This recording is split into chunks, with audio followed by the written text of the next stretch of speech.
थारैनो दिनैनि दिना मोनसे अरायबो गोसोखांजाथाव मोनसे जारिमिनारि दिन हिसाबै गोजोर जानानै थासिगोन।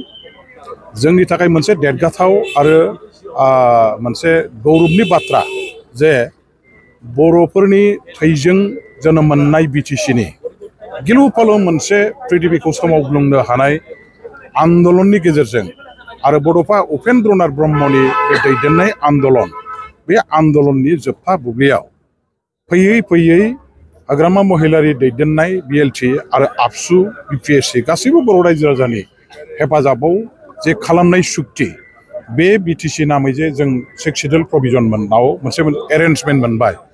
बे एरेन्जमेन्टनि मोनखांनायनि उनावहाय हाग्रामा महिलारि बिथाङा बिटिसिनि चिफ जानानै क'क्राझाराव बिटिसिनि मोनसे एसेम्बलि न' दिनै बेयाव जे बेसेबांबा समायना रमायना बेसेबांबा गिदिर लुफुंनानै लानो हानाय जादोंमोन।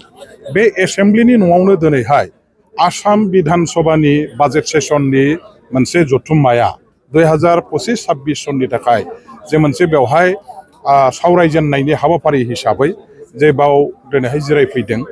दुलाराय आसामनि मन्थ्रिफोर, एमएलएफोर, अफिसारफोर गासैबो फैजोबनानै टटेल दिसपुरनि मेसिनारिया फैजोबनानै बेयाव जे बिधान सभानि सानसेनि हाबाफारि लानानै जे जथुमनाय जाबाय, बे जथुमनाया थारैनो जोंनि थाखाय बर'फोरनि थाखाय बिटिसि बासिनि थाखाय मोनसे रंजाथाव, गोजोनथाव आरो देरगाथाव बाथ्रा।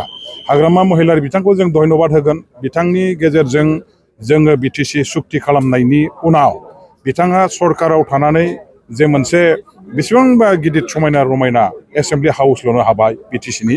बे एसेम्बलि हाउस लुनो हानायाव दिनै बे एसेम्बलिया आसामनिफ्राय फैनानै जे जिरायफैदों, बेनि थाखाय एकमात्र हाग्रामा महिलारि बिथांखौ जों धन्यबाद होनांगोन। हाग्रामा महिलारि बिथाङा जुदि सरकाराव जिरायनानै बे समायना रमायना बेसेबांबा गिदिर एसेम्बलि हाउसखौ जुदि लुवामोनब्ला आसामनि बिधान सभाया, स्टेटनि बिधान सभाया गासैबो मन्थ्रि एमएलए अफिसारफ्रा फैनानै दिनै बेबायदि मोनसे बाजेट सेसननि जागायनाय जथुम्माखौ बिथांमोना बेहाय जथुमनायनि खाबुखौ मोननाय नङामोन।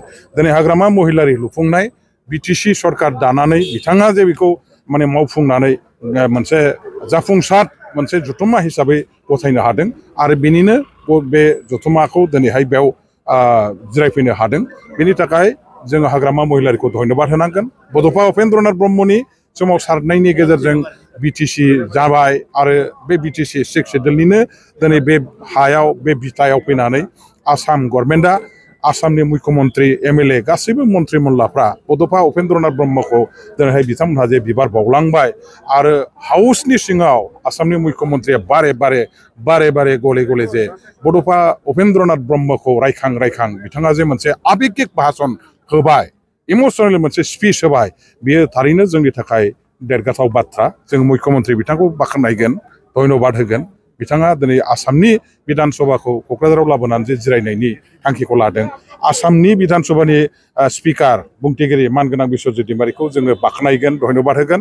बिथाङा बे स्पिकारनि गादियाव जिरायनानै एफा गिदिर मोनसे डिसिसनखौ लानानै सारा एसेम्बलिखौ उथायनानै क'क्राझाराव जे फोजोबफैनो हादों आरो क'क्राझारनि बिटिसिनि एसेम्बलिनि बे सिक्स सिडिउल काउन्सिलनि एसेम्बलिखौ बेवहाय दिनैहाय आसाम बिधान सभाखौ जिरायफैनायनि गेजेरजों बे एसेम्बलिखौ, बेनि मर्यादाखौ स्टेट लेभेलनि एसेम्बलि, स्टेट एसेम्बलि हिसाबै बिथाङा जे महर होनो हाबाय।